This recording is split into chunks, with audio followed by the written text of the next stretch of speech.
ஜெர்மனியில் சுகாதார காப்பீட்டு செலவுகள் வேகமாக அதிகரித்து வருகின்றன.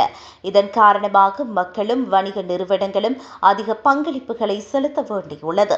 இந்நிலையில் இதற்கான தீர்வுகளை கண்டறியுமாறு அரசாங்க நிபுணர்கள் கேட்டுக் கொண்டுள்ளது. இதனால் செலவினங்களை கட்டுப்படுத்த அவர்கள் பல மாற்றங்களை பரிந்துரைத்துள்ளனர். தற்போது தொழிலாளர்கள் ஒரு அடிப்படை தொகையுடன் கூடுதலாக ஒரு பங்களிப்பையும் செலுத்துகின்றனர். இந்த செலவை ஊழியரும் தொழில் வழங்குனரும் பகிர்ந்து கொள்கின்றனர். இவ்வாறிருக்க மருத்துவமனை பராமரிப்பு, மருந்துகள் மற்றும் மருத்துவர் சந்திப்புகளுக்கான காப்பீட்டு நிறுவனங்கள் அதிக பணத்தை செலவிடுகின்றன.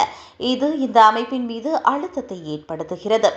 இந்நிலையில் ஃப்ரீ கோ இன்சூரன்ஸ் எனப்படும் இணை காப்பீட்டை மாற்றுவது நிபுணர்களின் முக்கிய பரிந்துரைகளில் ஒன்றாக உள்ளது. தற்போது சில வாழ்க்கை துணைவர்கள் மற்றும் குழந்தைகள் ஆகியோர் கட்டணம் செலுத்தாமல் காப்பீடு செய்து கொள்ளலாம். இந்நிலையில் எதிர்காலத்தில் சில வாழ்க்கை துணைவர்கள் குறைந்தபட்ச தொகையை செலுத்தி காப்பீடு செய்ய வேண்டும் என்று நிபுணர்கள் பரிந்துரைத்துள்ளனர்.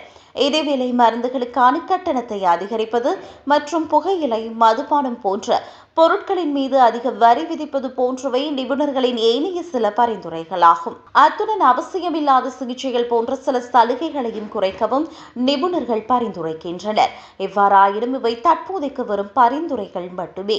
எந்த மாற்றங்களை ஏற்றுக்கொள்வது என்பதை அரசாங்கமே முடிவு செய்யும். இந்நிலையில் இறுதி திட்டம் விரைவில் அறிவிக்கப்படும் என்று எதிர்பார்க்கப்படுகிறது.